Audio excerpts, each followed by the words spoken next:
ఈరోజు ఈ జిల్లాలో నేను మాట్లాడుతూ ఉన్నా. ఈరోజు ఇక్కడే ఇదే జిల్లాలోనే ఇద్దరు ఆత్మహత్యలు చేసుకున్న పరిస్థితులు. పర్చూరులో ఒక రైతు చనిపోయాడు. గడిచిన శుక్రవారం కొండేపిలో మరొక రైతు ఆత్మహత్య చేసుకున్నాడు. ఇద్దరు రైతులు గిట్టుబాటు ధరలు లేక ఇదే జిల్లాలో రైతాంగం చనిపోయిన పరిస్థితుల మధ్య ఈరోజు నేను ఇక్కడికి వచ్చి రైతులు పడతా ఉన్న అగసాట్లను ప్రభుత్వాన్ని గట్టిగా నిలదీస్తూ ప్రశ్నిస్తూ ఉన్నా. ఈరోజు రైతు పడతా ఉన్న పరిస్థితుల మధ్య ఏ పంటకు కూడా ఈరోజు రాష్ట్రంలో గిట్టుబాటు ధరలు లేవు. వరి ప్రొక్యూర్మెంట్ మొన్న చేశారు. ఏ రైతుకైనా కూడా ఏ రైతును తీసుకున్నా కూడా కనీసం 300 రూపాయల నష్టానికి రైతు ఎంఎస్పీ కన్నా తక్కువ రేటుకు అమ్ముకోవాల్సిన పరిస్థితిలో ధాన్యాన్ని రాష్ట్ర ప్రభుత్వం కొనుగోలు చేసింది.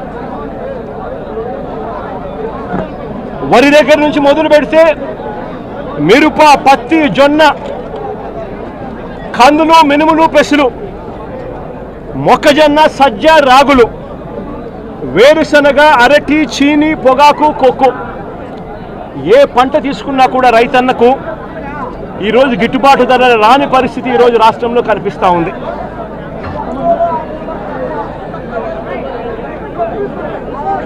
కేవలం ఒక సంవత్సరం కిందట వైఎస్ఆర్సీపీ ప్రభుత్వం ఉన్నప్పుడు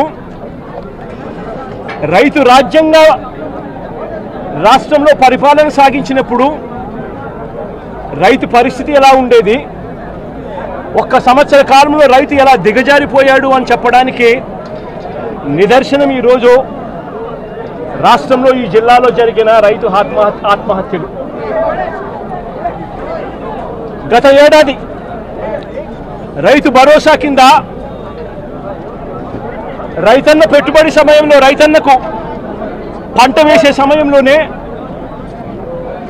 మే మాసం చివరికల్లా ఖరీఫ్ మొదలయ్యే నాటికల్లా రైతన్నకు రైతు భరోసా కింద పెట్టుబడి సహాయం కింద సహాయం అందేది.